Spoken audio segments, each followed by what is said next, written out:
This program is brought to you by Serious Texas Barbecue. We take our meat seriously. Hurricane Harvey was a Category 4 storm that hit Texas on August 25th last summer.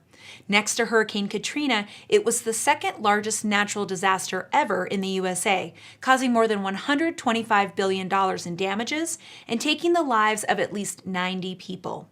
Hurricane Harvey dumped up to 50 inches of rain on the Texas coastline, damaging or destroying more than 200,000 homes and displacing more than 30,000 people.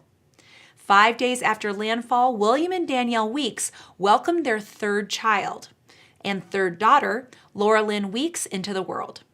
The family and the baby were homeless. Their home in Port Aransas, Texas, was destroyed, but someone was watching over them.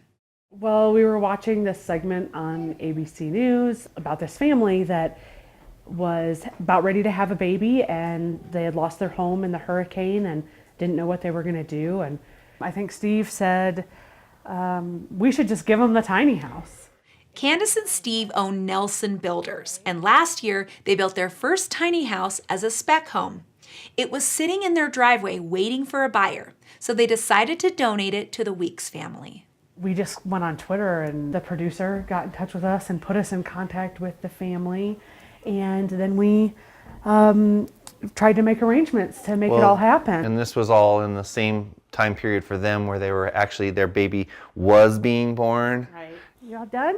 Aspen is 2.5 years old, and her baby sister is due to arrive in spring. Candace and Steve find it easy to relate to the Weeks family. It really spoke to me as far as, wow, what would we do if we were in their shoes? And, we were thinking more the kids and how would you recover from something like that and go back to a job and that kind of thing when you don't have a home. What was important to us was not just that we drop off this empty shell of a house, but that they got to come home from the hospital to a home with things and all of the stuff they needed. Nothing, no clothes, no shoes. Exactly. Just what was on their backs basically, and I think 2 suitcases. So the Nelsons reached out to the Durango community for help filling the tiny house with all the things the young family would need to restart their lives. We were, I think, surprised by, the community's willingness to come together and make an effort to help someone they didn't know and someone outside of our community. We got a lot of people that we didn't know or didn't know us, and it came together very quickly. I mean, it was a week's process, wasn't it? What the Nelsons hadn't planned for was how heavy the tiny home would be fully loaded. It was 21,000 pounds. When we realized that our 350 couldn't pull the tiny house, we had to buy a brand new 1-ton dually to be able to make the trip. I don't know how to pedal yet. The Nelsons, with their daughter Aspen, made the 1,100-mile trip to Corpus Christi, Texas in 3 days.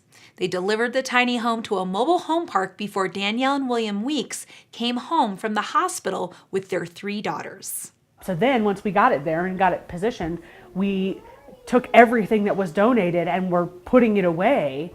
Basically, the tiny house was literally full of donations. Thanks to the generosity of the Nelsons, along with donations from the Durango community, the Weeks family is home again. Durango TV News salutes the Nelson family and their incredible gift of a new home to help people in need.